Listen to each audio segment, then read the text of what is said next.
Olá, meus irmãos. Então vamos a mais um bloco aqui da nossa aula, avaliando no Evangelho de Lucas a genealogia do nosso Senhor Jesus Cristo. E olhando agora, irmãos, para essa questão que eu já comecei a explicar no bloco da aula anterior, que dentro da genealogia de Lucas nós temos ali indícios de que existe uma linhagem, uma descendência que é espiritual em meio às descendências naturais do homem, tá bom? Então já falamos ali da pessoa de Adão, já falamos da pessoa de Sete, falamos um pouquinho da pessoa de Enoque, de Noé e de Sem. E eu comecei a chamar a atenção dos irmãos que esses são homens aos quais Deus, de uma maneira sobrenatural, de uma maneira especial, por meio da ação do Espírito Santo, Deus os escolheu para adotá-los como seus filhos.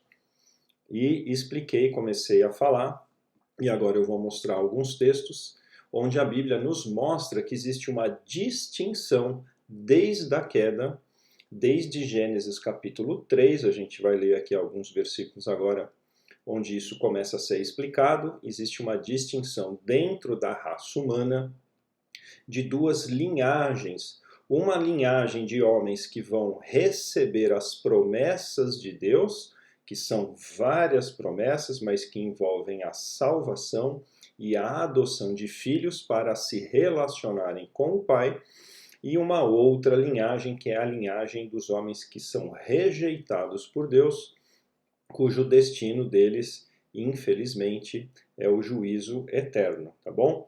Então, se os irmãos forem aqui em Gênesis capítulo 3, pegando o episódio da queda de Adão e de Eva, os irmãos certamente já conhecem esses textos, vocês vão ver que logo após a queda de Adão e Eva, Deus os chama para avaliar e ter uma conversa com eles, para numa espécie de interrogamento, né?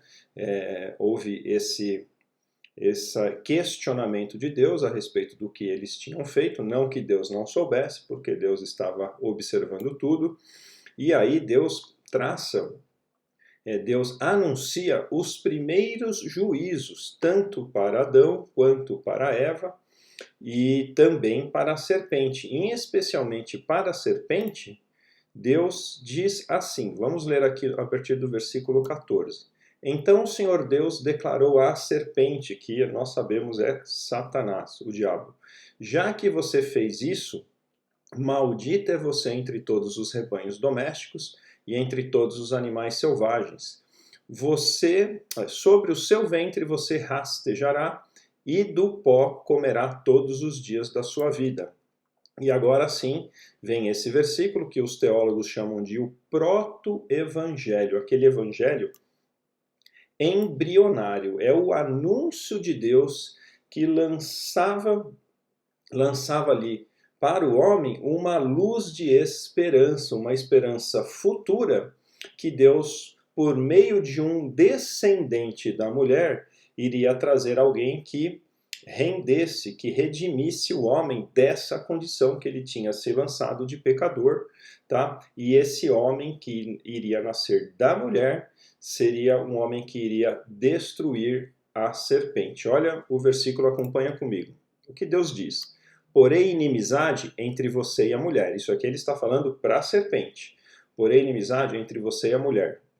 Entre a sua descendência, a descendência da serpente, e o descendente dela, o descendente que nascer da mulher. Este descendente lhe ferirá a cabeça e você lhe ferirá o calcanhar. Então aqui com essa frase, com essas palavras, Deus diz para a serpente: com essa obra que você começou aqui no Éden, convencendo o ser humano a se rebelar contra mim e fazer aquilo que eu não autorizei, você fez isso a partir do momento que você convenceu a Eva a comer do fruto que eu ordenara não comesse, e ela também fez isso com Adão, e os dois se dispuseram a me desobedecer. A partir desse momento, você, serpente, começou um relacionamento onde você vai gerar filhos, pessoas dentro da raça humana que vão te obedecer. Mas eu vou fazer com que um descendente da mulher, não daquela mulher, não de Eva, mas da mulher que ele apontava num futuro que veio a ser Maria, um descendente nascido da mulher irá destruir você, esmagando a sua cabeça. E antes que isso aconteça, você vai ferir o calcanhar dele, se referindo à cruz de Cristo, onde Satanás levou o Senhor Jesus por meio do ódio dos religiosos e do povo inflamado, aquele povo rebelde contra Deus, levou o Senhor Jesus à cruz, achando que iria destruir as obras de Jesus, mas Deus o ressuscitou e colocou Jesus no trono da glória do universo. Tá bom? Então aqui nesse versículo do capítulo 15, nós temos esse filho da mulher prometido aqui, que remetia, irmãos, a uma esperança futura. Acompanha comigo aqui no gráfico. Ó. Então, desde o momento da queda, Deus anunciou juízo para o homem, juízo para a mulher, juízo para Satanás, mas ele falou, esse juízo ele não fica por si só. Ele não vai ser a única coisa anunciada. Eu também vou anunciar uma esperança futura de salvação. E Deus, por meio da eleição, usando da prerrogativa da sua soberania dentro daqueles da raça em que ele iria salvar ao longo dos séculos, ele começa a formar uma linhagem dos filhos da promessa. E essa expressão filhos da promessa, ela é vastamente usada, sobretudo no Novo Testamento, mas também no Antigo Testamento, onde os primórdios, as primícias desse conceito, dessa ideia, dessa doutrina, dessa realidade que é espiritual, ela foi sendo dada em livros como o próprio Gênesis, Josué, Jeremias, Salmos e outros tantos, tá bom, irmãos? Então, dentro das linhagens da raça humana, a gente começou a avaliar a genealogia de Jesus por meio de Mateus, agora veio aqui para Lucas. Sobre essas duas linhagens, de maneira invisível aos homens comuns, ao simples leitor, Deus está, ao longo dos séculos, desde o Éden, Deus está levantando um povo seu, um povo diferenciado, ao qual ele chama para se relacionar com ele, sendo esses chamados adotados, e nós assumimos uma posição de filhos de Deus, na medida em que o Espírito Santo opera em nós a fé salvífica, e essa fé que nós depositamos na obra do nosso Senhor Jesus Cristo, tá bom?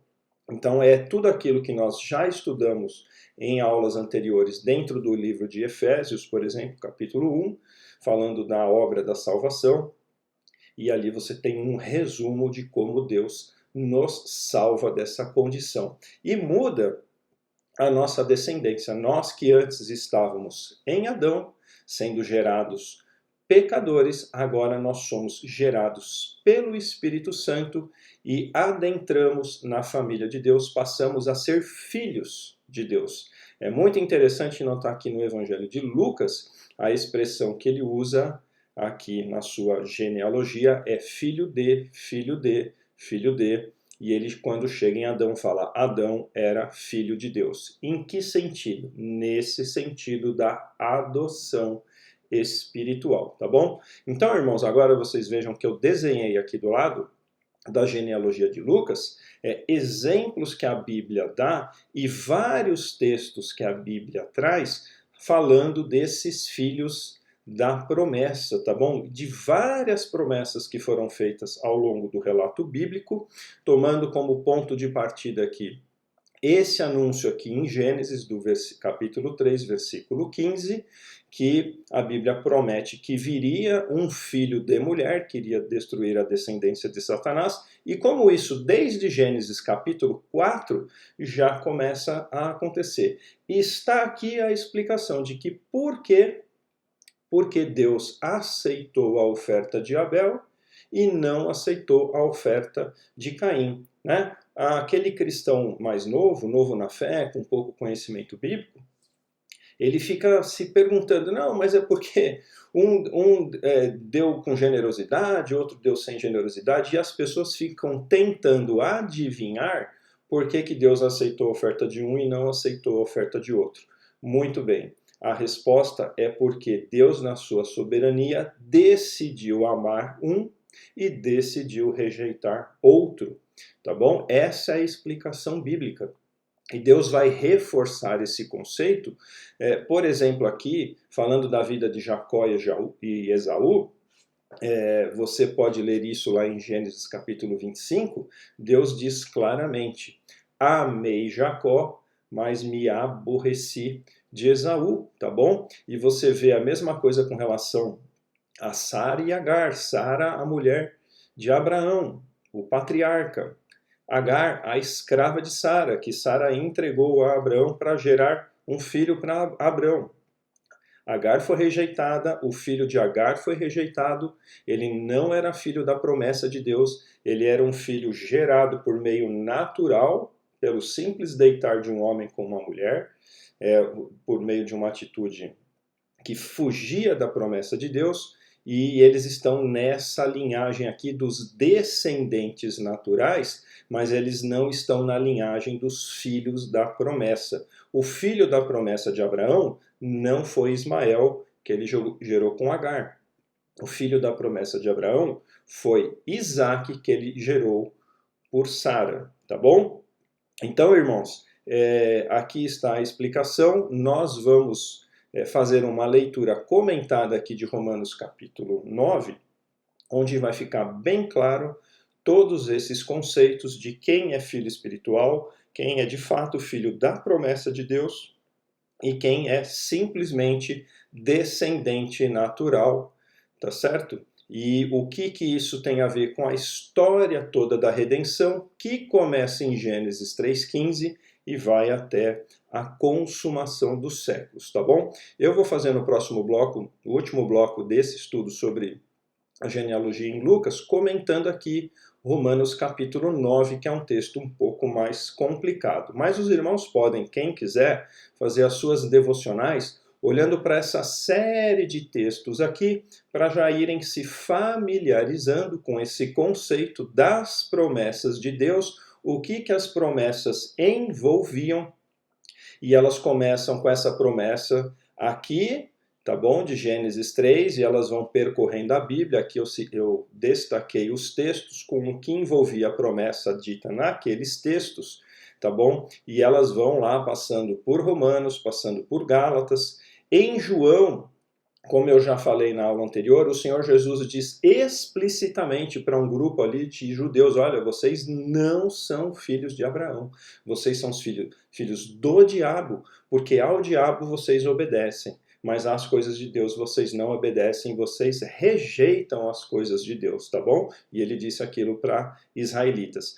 E pegando aqui, irmãos, uma parábola, nós estudamos na nossa classe o ano passado as parábolas de Jesus e nós vimos essa parábola, onde o Senhor Jesus, de maneira explícita, diz que no mundo existem dois tipos de pessoa, os filhos de Deus e os filhos do maligno.